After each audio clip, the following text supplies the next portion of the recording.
Praise the Lord. आइए एक वचन पढ़ते हैं, यिर्मयाह का 29 अध्याय का 11 पद। यिर्मयाह 29 चैप्टर वर्स 11।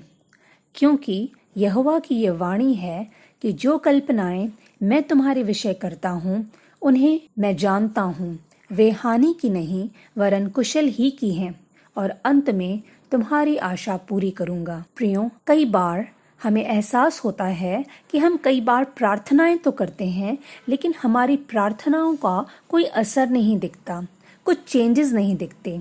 लेकिन परमेश्वर कहते हैं कि जो कल्पनाएं, जो योजनाएं वो हमारे विषय में करते हैं वे हानि की नहीं वरन कुशल ही की हैं। वो हमारे लिए हानि की कभी भी कोई योजना नहीं बनाएंगे। जो भी वो योजना हमारे लिए बनाते हैं वो हमारे भले के लिए ही हैं, वो हमारी कुशल के लिए ही हैं। कई बार जब हमें कुछ होता हुआ नहीं दिखता, कोई बदलाव, कोई चेंजेस नहीं दिखते, लेकिन मेरे प्रियो, जैसे ही हम अपनी निवेदन और अपनी विनती परमेश्वर के सम्मुख रखते हैं, परमेश्वर और उसके दूत कार्य करना शुरू कर देते हैं। हाँ, हो सकता है कई बार हमें अपनी आंखों से वो नहीं दिखता। आइए एक कहानी के थ्रू इस वचन को हम समझते हैं। एक बार एक राजा और मंत्री जंगल में शिकार के लिए निकले। रास्ते में कुछ झाड़ियों को हटाने में नुकीले कांटों में फंसकर राजा के हाथ की एक उंगली कट गई। राजा को दर्द हुआ।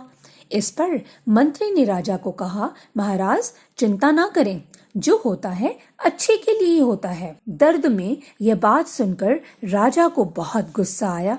उन्होंने तुरंत अपनी सेना के आदमी बुलवाए और मंत्री को महल के जेल में भिजवा दिया और उसे कारावास में जेल में रहने की सजा सुना दी। राजा के आदमी मंत्री को ले गए और इधर राजा जंगल में आगे बढ़ा। आगे जाने पर कुछ कबीले वालों ने राजा की बलि देने के लिए राजा को घेर लिया। तब कबीले वालों ने देखा कि अरे, राजा की तो एक उंगली कटी हुई है और ऐसी कटी उंगली वाले की बलि वो नहीं दे सकते थे, इसलिए उन्होंने राजा को छोड़ दिया और उंगली कटी हुई होने से राजा की जान बच गई। तब राजा को मंत्री की बात समझ आई और वो महल गया और तुरंत मंत्री को जेल से प्रेम पूर्वक बाहर निकाला और उसे सारी बात बताई।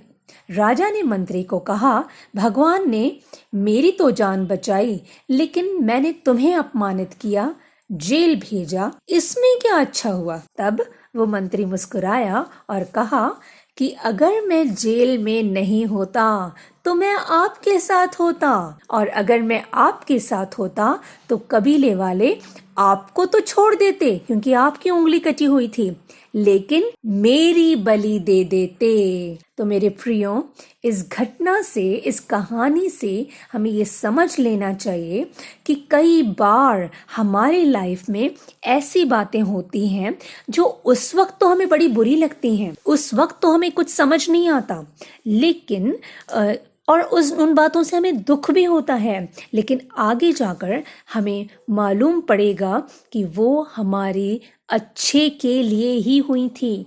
क्यों? क्योंकि परमेश्वर ने बेवजह हमारे लिए कोई योजना नहीं बनाई। परमेश्वर ने हमारी हानि के लिए कोई कल्पना या कोई योजना नहीं बनाई। परमेश्वर ने हमारे कुशल के लिए योजना बनाई है। हाँ, हो सकता है इस वक्त आप किसी दर्द में हो सकता है आप किसी बीमारी में हो सकता है कि आप कुछ कष्ट में हो, लेकिन मेरे प्रियो, आगे चलकर हमें एहसास होगा कि वो हमारी हानि के लिए नहीं, हमारे कुशल के लिए हैं।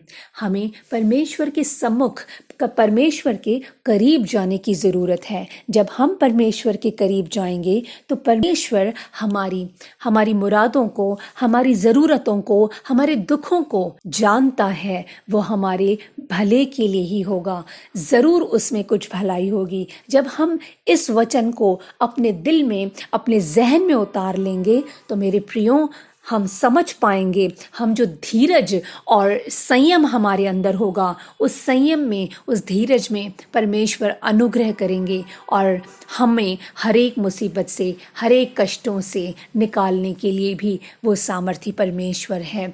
इसलिए प्रियो, इस वचन को हम अपने दिल में ले लें, अपनी ज़िंदगी में उतार लें कि परमेश्वर ने जो कल्पनाएं हमारे विषय में किए हैं वो हानि की नहीं वरन कुशल ही की हैं, और अंत में वो हमारी आशा को पूरी करने वाला परमेश्वर है।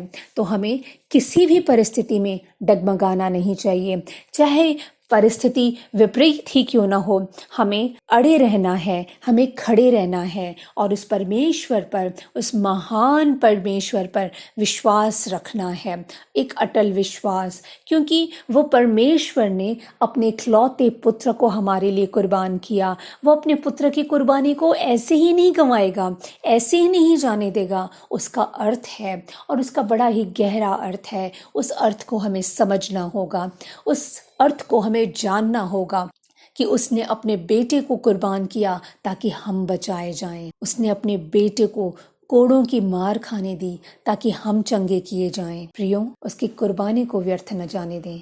इस वचन को अपने जीवन में उतार लें, अपने जहन में उतार लें कि जो कुछ भी आज हमारे साथ हो रहा है, चाहे वो गलत दिख रहा हो, लेकिन वो गलत नहीं होगा, वो हमारे बचाव के लिए होगा, वो हमारे अच्छे के लिए होगा। इसलिए हमें डरने की नहीं परंतु हमें धैर्य रखने की ज़रूरत है। और यशाया में के 41 चैप्टर के 10 वर्स में परमेश्वर कहते हैं, मत डर क्योंकि मैं तेरे संग हूँ, इधर उधर मत ताक क्योंकि मैं तेरा परमेश्वर हूँ। मैं तुझे दृढ़ करूँगा और तेरी सहायता करूँगा और अपने धर्म में दाहिने हाथ से मैं तुझे संभाले रहूँगा। हाँ मेरे प्रियो, परमेश्वर हमें डरने के लिए नहीं परंतु ढांढस बांधने के लिए कह रहे हैं। क्यों? क्योंकि परमेश्वर हमारे संग हैं। वो परमेश्वर जो सृष्टि के कर्ता हैं, वो परमेश्वर जो तीनों लोकों के स्वामी हैं, वो परमेश्वर जिन्होंने अपने हाथों से हमें रचा है। हाँ प्रियो, वो हमारे संग और साथ हैं। वो हमें हर पल संभाले हुए हैं। वो जानते हैं कि हमारी लाइफ में हमारे साथ क्या हो रहा है। हमें ज़रूरत है तो सिर्फ हमें उनके करीब जाने की ज़रूरत है, तो उन्हें पकड़े रहने की, चाहे परिस्थिति जैसी भी हो।